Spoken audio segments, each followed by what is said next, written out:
It's been a while, and I hope you're doing great.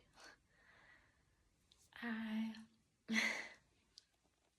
have been struggling a bit, and I already feel like crying, and I think that might also be why I haven't been filming for a while. I've been tired as usual, but I've also been dealing with a lot of anxiety, and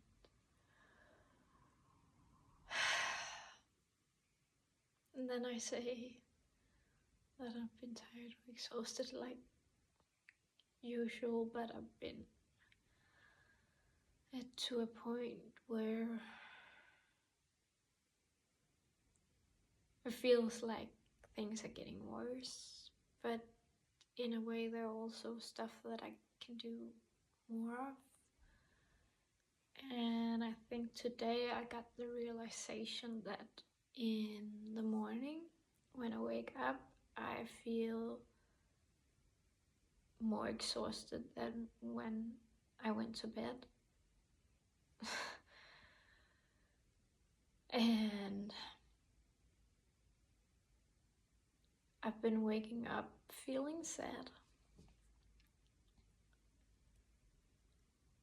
So the morning routine is lying down after breakfast.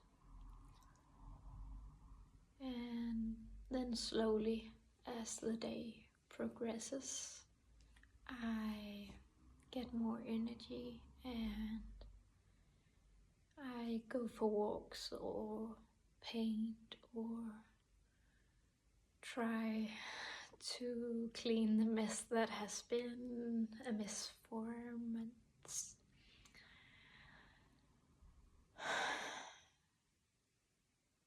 And yesterday I did a couple of exercises.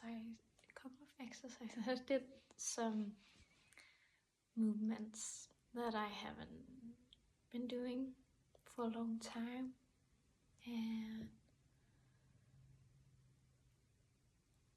when I have been doing stuff lately, then maybe I've been doing 10 squats and 10 step-ups, maybe 10 more of some kind of movement, and then that's been it for the day.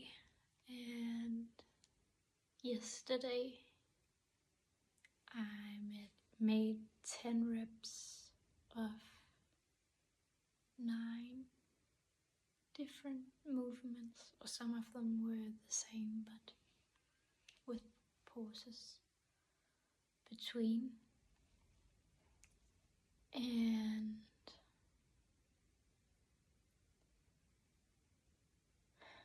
that makes me happy.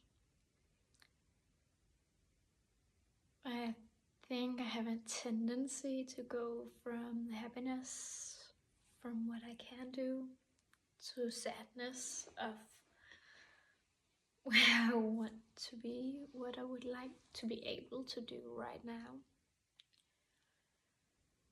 And that's kind of a downward spiral. And I've been having a lot of negative thoughts, and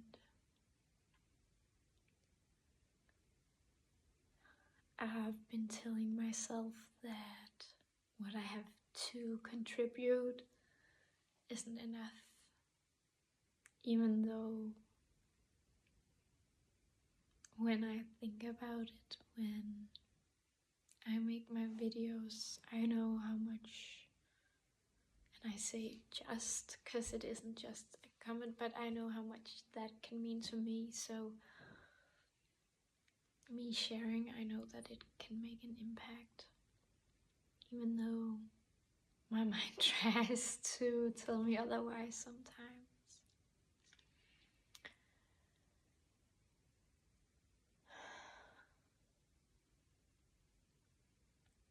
Another thing that's been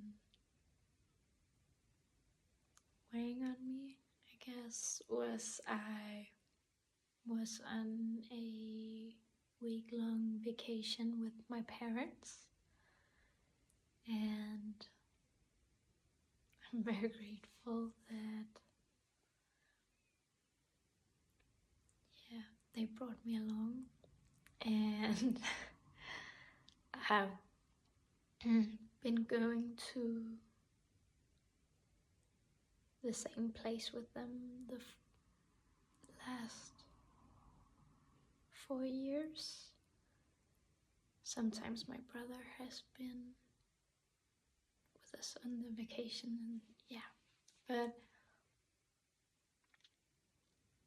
every year for the last 4 years I've been there and thought I had hit rock bottom physically. And each year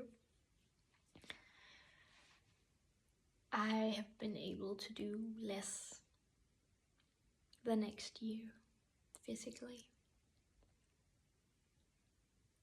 And that really took a toll on me this year. It's kind of funny because I've gotten a lot better at dealing with it mentally, even though it might not look like it or feel like it. But if I had been having this kind of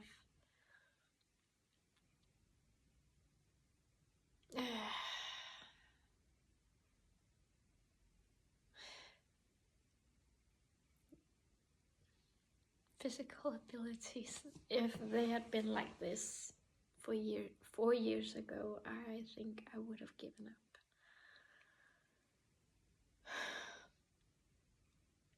Back then I was sad that I couldn't train as often as I would, but I was at the beach working out with my mom, and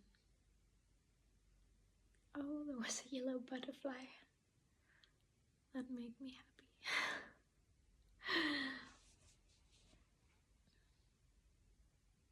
But there I wanted to do more, and this time I had a hard time even walking outside the hotel.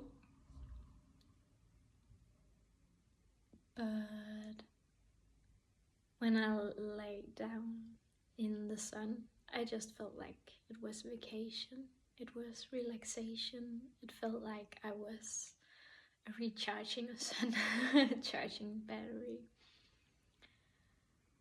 getting charged. But then again, some days I actually went down to the beach. It was right across the hotel, and I put my feet in the oceans, just stood there, and it felt peaceful. And I think when I can be present, I'm actually doing okay. It's more when I'm in the past or in the future, inside my mind. That's when it's tough, because I get afraid of what's gonna happen to me, how I'm gonna get by. And when I look at the past, I look at what I have been able to do before. But I think I forget how I felt when I was able to do those things, because a lot of times I have pushed beyond my limits in an unhealthy way. I have been teaching CrossFit classes with a smile on my face and so much sadness inside, tears, wanting to break through the mask of happiness. And I think that in the last 4 years I've become a lot more authentic. I tell when I'm not feeling well. I am not trying to push as much, even though I still do sometimes.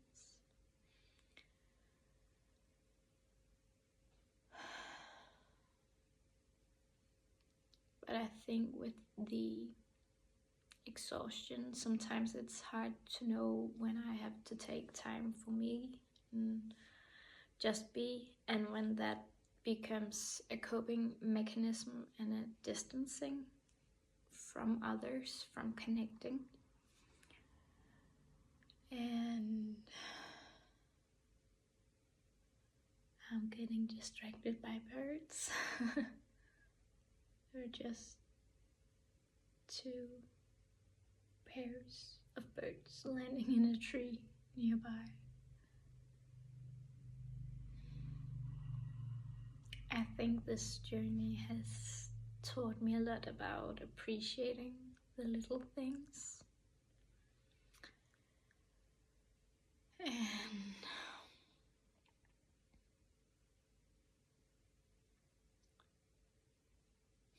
believing more in myself, even though sometimes it's hard.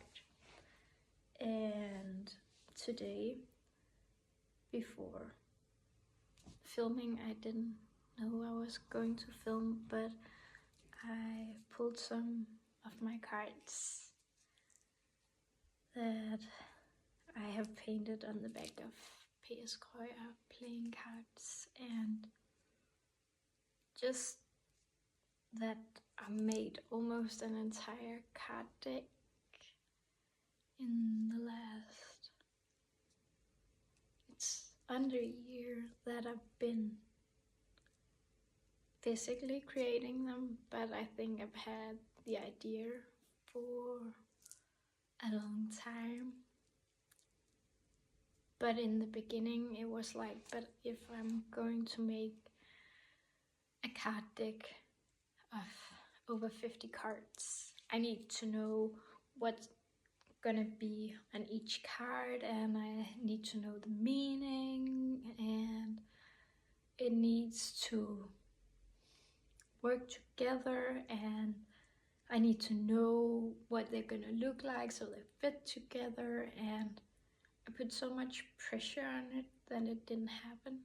And then when I began, I just wrote down ideas, and at a point I just took these playing cards and said, I'm gonna take one and I'm gonna start painting. And it was a lot easier. So I just took one at the time.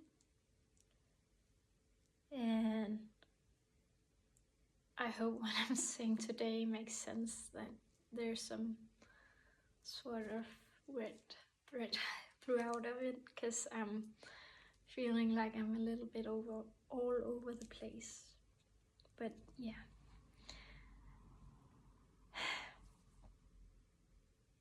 The little steps create something bigger, and even though it might seem like from the outside that it's gone down, I will say it's gone a lot up with my mental health, with my creativity. I'm creating a lot more from flow, from curiosity and excitement, instead of thinking I have to do something in a specific order for others to like it. It's more about me liking it and when I looked at my art when I was younger, I've been so critical, and now sometimes I can cry just looking at my own art, because I'm inside of it, and it's more of my essence. It's not performing, it's just creating. And today I drew cards for myself, and the first one was believe in your power, because I think I've forgotten a little bit lately.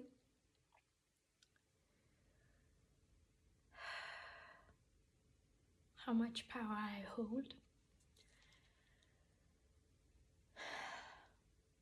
how much power I have to create, and I feel it in my voice that I haven't used my voice enough. Like I have been pushing it down instead of just sharing. And the second card that came out was what would you do if you knew you couldn't fail? And if I knew I couldn't fail, then I would share, because I know that a lot of the things I share are things that I needed for a long time and didn't know where to find. So if I knew I couldn't fail, then I would share. I would just try to create an impact. And I'm still scared of getting started again. I think it's the fear of not having something to say next time. But I know I have so much to say. And it's a feeling of repeating myself, not wanting to repeat myself. But then again, I remember how much my own brain sometimes is like Dory from Finding Nemo. It's, oh, that's smart. And then I'm like, a little bit later, I've forgotten again. And yeah,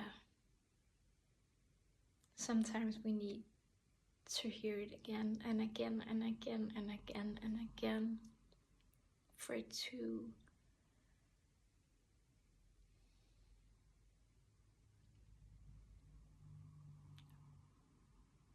there's another bird. Now it disappeared. But for it to be rooted down inside of us, instead of it just being something we understand with our heads, it needs to be something that's ingrained in all parts of us. And I'm thinking right now of myself saying I love you and I'm proud of you in the mirror. I need to hear it again and again and again and again. And if you haven't tried it, I encourage you to do it. And if it feels a little bit too off, then let me tell you, I love you and I'm proud of you. Know that you're doing so much better than you think.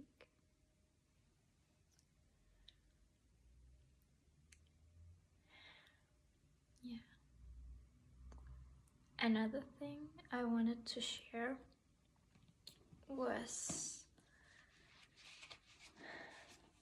this book, Beyond Anxiety. curiosity, creativity, and finding your life's purpose. I've started to read it. I haven't gotten that far. I'm having my finger here to read a little passage. I don't know if that's allowed to do here, but we're gonna try. And I'm probably gonna find out if it's not.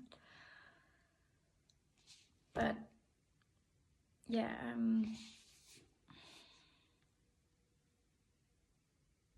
I'm just gonna read because I have my thoughts in very many places. One brain, two viewpoints. This whole time we've been talking about what happens in the left hemisphere of your brain when you perceive something threatening. And then you don't have that. Oh my god. Everything is making so much sense.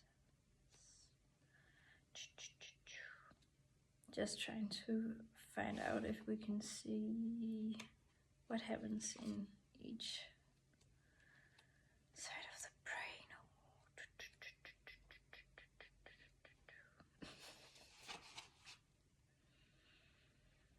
Yeah, I probably should have paused it.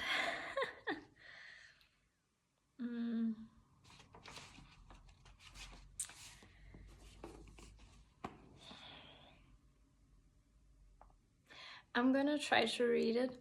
I hope it makes sense. And maybe it doesn't. Yeah. One brain, two viewpoints. This whole time we've been talking about what happens in the left hemisphere of your brain when you perceive something threatening. Now let's consider your right hemisphere.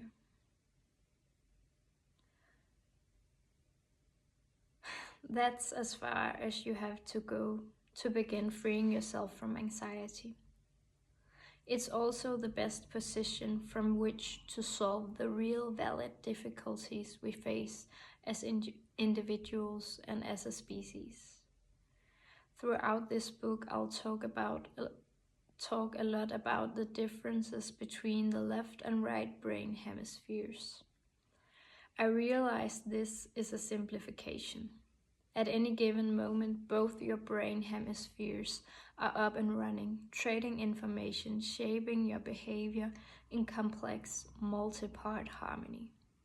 Scientists hate it when non-scientists generalize about being a left-brained or right-brained person. But as Oxford psychiatrist Ian McGilchrist says, it would be just as foolish to believe that therefore there are no important hemisphere differences. There are massively important ones which lie at the core of what it means to be a human being. Neurologists have long known that the left hemisphere is responsible for analytical, logical, and verbal thinking, while the right hemisphere is more attuned to sense perceptions, emotions, and intuition. This becomes obvious when people lose function in specific parts of their brains through illness or accident. Their impairments show neuroscientists what was going on in the various parts of their brain before tragedy struck. My friend Jill Bolt Taylor understands this about as well as anyone ever could. For one thing, she's highly trained neuroanatomist.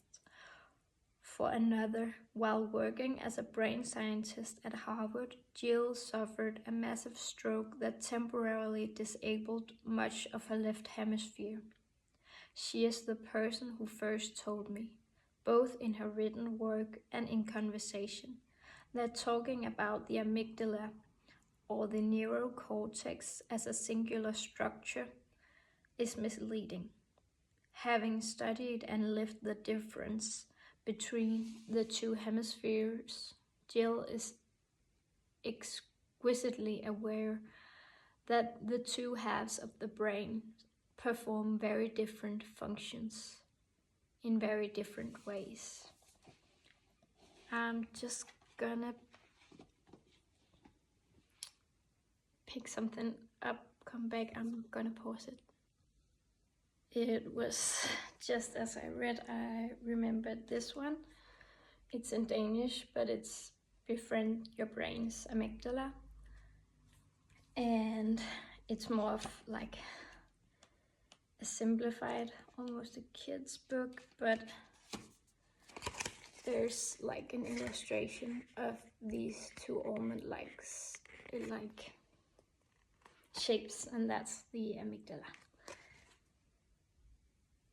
And I wanted to show that because I'm a visual person, so that popped up. Oh. And I'm gonna read just a little bit more. And yeah, I also found out why I couldn't find the thing with the left and right hemisphere, because it came there. I hope it makes sense, else rewind a little and listen to it again. Yes. The view from the right. One morning, as Jill prepared for another busy day at Harvard, a vein ruptured inside her head. Blood pulsed into Jill's left hemisphere with each beat of her heart. Gradually, parts of her brain became flooded, then sputtered, flickered, and finally shut down. Within hours, Jill had lost her ability to use language, follow sequential reasoning, and track linear time. She had also lost every trace of anxiety. With her left hemisphere inactive, Jill experienced herself as a field of energy, the size of the entire universe. In this right hemisphere consciousness, there was no time, just an infinite present moment. Jill couldn't remember the names of common objects, let alone of people. But she was extraordinarily attuned to her fellow humans' physical and emotional energy. She later wrote that her consciousness felt like a great whale gliding through a sea of silent euphoria. She was intensely aware, filled with inexpressible compassion and gratitude. Fortunately, Jill also happened to be surrounded by other brain scientists. They had faith that she could recover, because they knew that our brains are malleable. We can change their structures from the inside just by thinking differently. It took Jill over 8 years to perform the near miraculous task of rebuilding her brain's left hemisphere. She regained her ability to use language, logic, and time, but she deliberately chose to remain less left hemisphere dominant than she had once been. She now knew how to, as she put it, step into the consciousness of my right hemisphere. At first, I was confused by Jill's description of a blissful right hemisphere because it clashed with something she herself called a mountain of neuroscience research that supports the idea that our left brain is the source of our happiness. But she wrote in her book Whole Brain Living, happiness is not the same as joy. Although both happiness and joy are positive emotions, they are very different psychologically and neuroanatomically. atomically. The happiness of the left hemisphere comes from positive external conditions, while the right hemisphere feels a joy born from within. The difference shows up in many books on how to be happy. For example, there's some advice from psychologist John B. Arden. Let's say that you've been sad recently and have been pulling back from your friends. Maybe you've said to yourself, I don't want to put on a happy face. You should force yourself to call a friend or go out to lunch when you don't feel like it. This advice is based on Arden's conviction that the left hemisphere is given total control. If given total control, can lock down what he sees as the glumness or moodiness of the right brain. Arden states that people are depressed after a left hemisphere stroke, but not after a stroke that affects the right hemisphere. Exactly the opposite of what Jill Bolte Taylor experienced. When I asked Jill about this, she told me that doctors who want verbal reports of happiness usually can't get them from people whose left hemispheres are offline, because those patients can't use language. As for being depressed after her stroke, she said, people thought I must be depressed because I wept a lot, but I wasn't depressed. I was in awe. As a social scientist, I've been trained to take the word of observers as important, but to give primary credence to the reports of people who have actually lived through an experience. For this reason, among others, I favor Jill's perspective.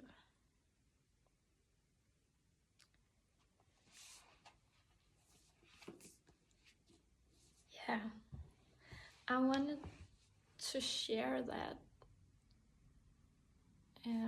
I'm gonna show you the book again in case you got more curious now than before. I haven't gotten that long, but there are a lot of stuff making me think about things in a different perspective, but also the happiness, joy aspect. Because I think I have been chasing happiness a lot of my life, but that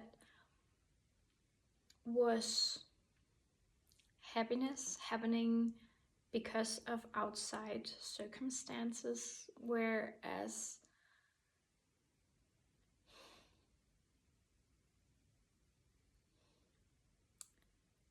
in my process of going more inward, I have found joy from within.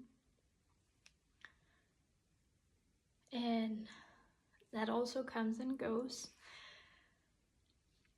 But the thing of being in awe, that she was crying because things were beautiful, I think I have started to do that a lot more as well. I cry both of joy and of sadness.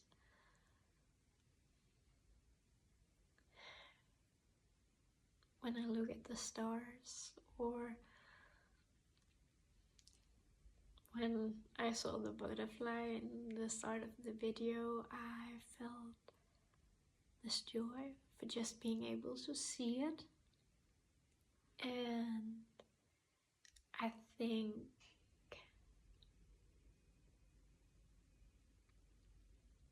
when life is in a fast pace, I have a tendency to neglect or diminish those little things. And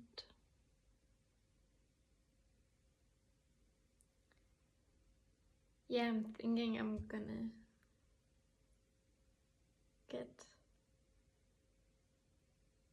more information from the book on how to shift from the left to the right hemisphere. I think I've been a lot in the left, thinking, trying to have control.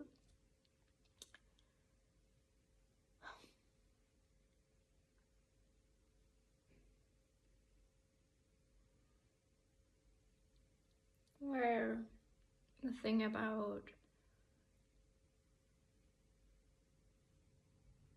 Jill, when her left hemisphere wasn't working and she didn't have a sense of time,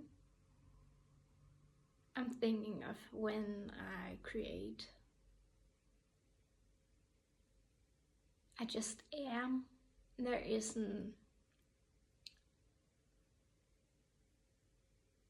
the past or the future. It isn't me thinking of what's gonna happen in an hour or in a year or 5 or 10.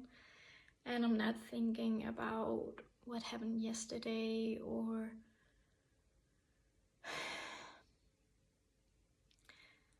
sometimes I might be, but it's more of a flow state of being with what I am in.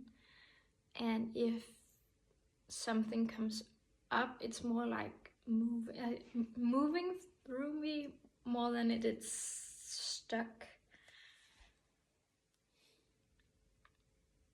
And I haven't read the whole book, so there's a lot of points I don't have from there, but some of the thoughts it's given me is like with the right hemisphere, I'm just thinking of, well, of course the title also has curiosity, creativity, and finding your life's purpose. But I think that the creativity, the curiosity is a good path. And I was about to say away from anxiety, but I don't think it's as much away from something as it is towards the creativity and curiosity, if that makes sense.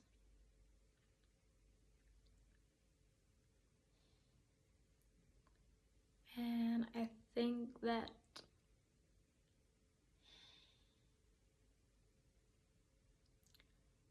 we need to allow ourselves to slow down, because in slowing down,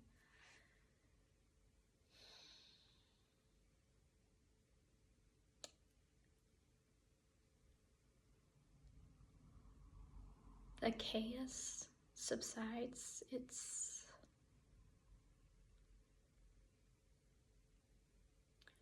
being in a fast pace because you think you need to reach something fast, I think is more likely to keep you on that path of just busyness, whereas slowing down, grounding,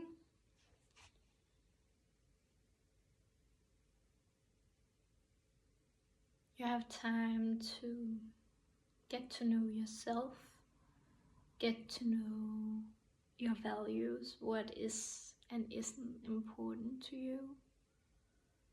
It's less of outside stimulation and more of an internal conversation. It's less of being acknowledged by others and more about being acknowledged by yourself. Less about what others think about you, your ideas, where you're going. More about what feels good to you, moving from a place that sparks joy in you.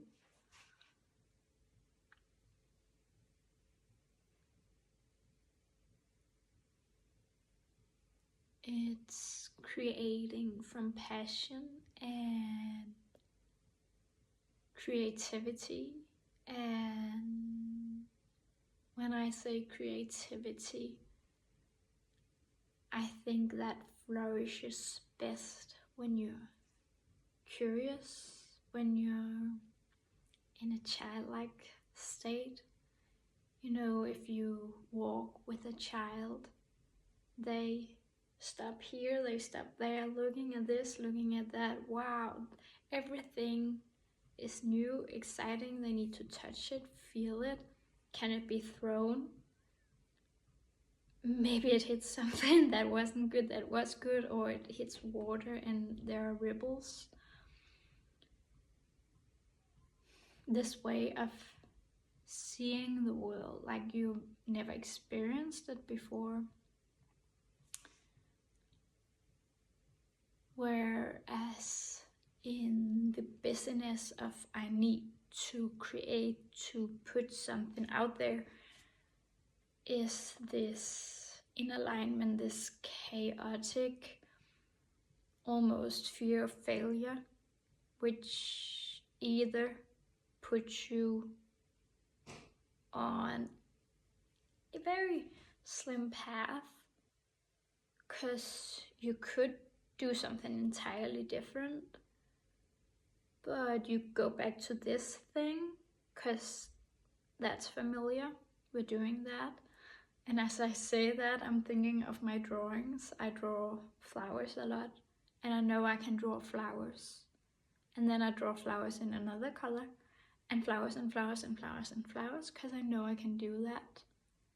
And maybe I don't start anything else because I'm still a little afraid, and I'm calling myself out.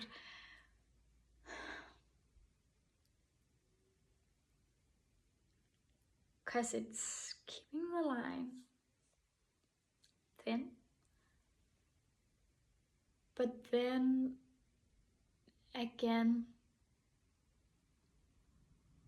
when I'm in that, it's just nice to see the flowers.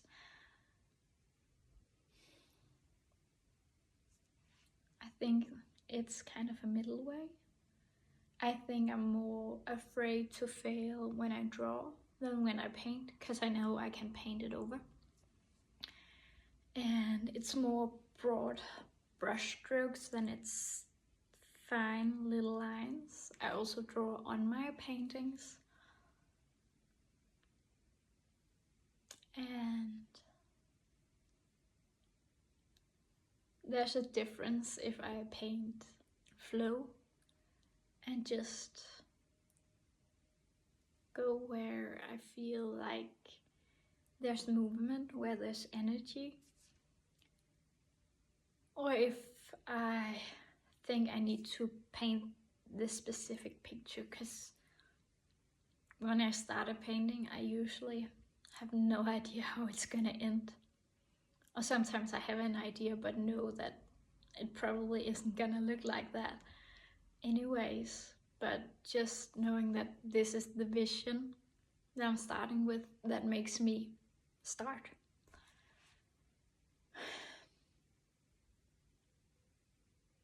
And I feel like I might be saying a lot that contradicts each other, but I'm not making these videos to tell you what to do. I'm always encouraging you to use your discernment and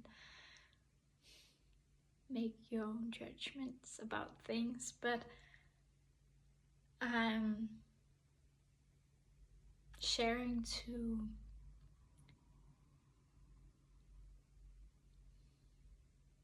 create new thought patterns, maybe make you think about something you haven't thought about before. and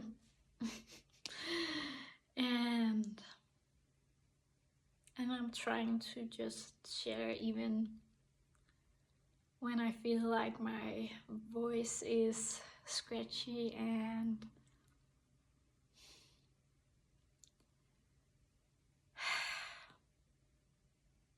even though I'm both sad and happy.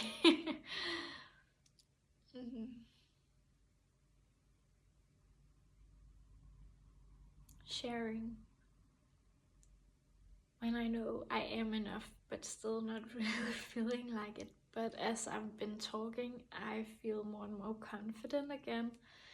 And I think I want to share that if there's something you want to do, try to just start as soon as possible. Because the longer you wait, the harder it'll be. Because if you start now, yeah, it's scary, you don't feel like you're ready. But if you wait till here, you're not gonna feel ready either. But you're probably gonna feel like you have to be better now than you were here, because now you're further. I don't know if you feel like that. I feel like that sometimes. So I also felt like when I had to film or post again, I needed to create something of great value. And that is putting the fear in there and anxiety, and it's all this fear of failure, fear of not doing enough. And that's why I'm really glad that I got this card. What would you do if you knew you couldn't fail? Well, all of a sudden I put away the pressure. I was just gonna film. I knew I couldn't fail. And I've just talked and I was reminded how much I like it, how much I've missed it. And I also think that might be one of the reasons sometimes that I get stuck, because I don't share, I don't move the energy. And I'm talking a lot about moving energy, and I don't know how. I was gonna say spiritually, but actually I just feel like that's part of being human, to move energy. But I have had so much stuck and stagnant energy of keeping emotions down, not sharing my voice, stuff like that, anger. And I think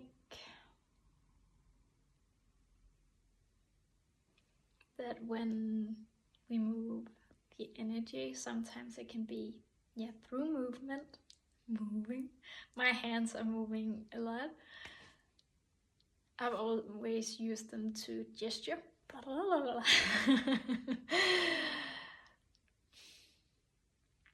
Feeling a bit silly.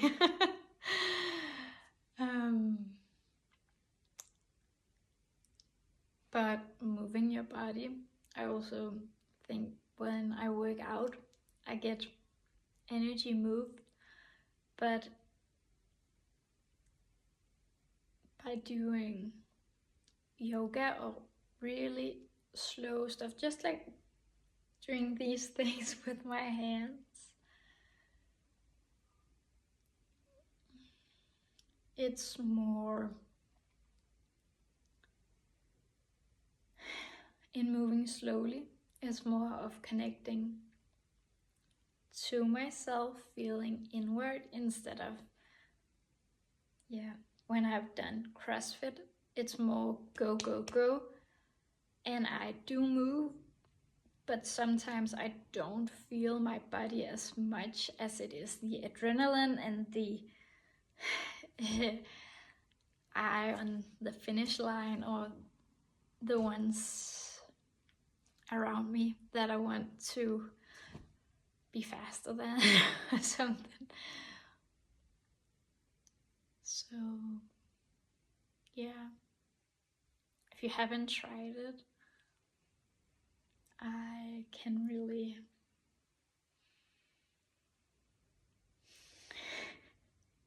don't remember the word for it, but I can recommend.